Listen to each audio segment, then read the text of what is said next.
एक पुरानी उजड़ी हुई कोठी थी। लोग कहते थे कि वहां अजीब घटनाएं होती हैं। रात के समय वहां से अजीब अजीब आवाजें आती थीं।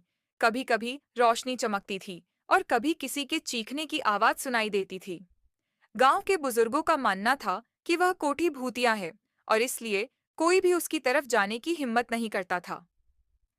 गांव के युवा जिज्ञासु रवि, सुमित और आर्या, ये तीनों दोस्त हमेशा कुछ नया करने और रहस्यों को सुलझाने में दिलचस्पी रखते थे। जब उन्होंने गांव वालों से इस कोठी के बारे में सुना, तो उनकी जिज्ञासा बढ़ गई।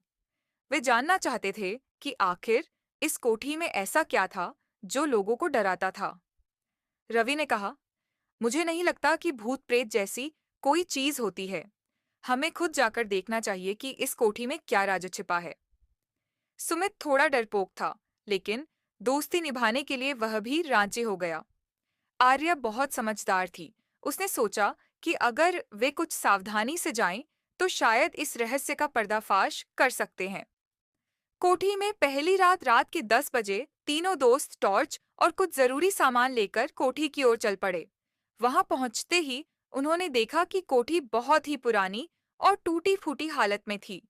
दरवाजे पर जंग लगी हुई थी, खिड़कियां टूटी हुई थीं और अंदर गहरा अंधेरा था।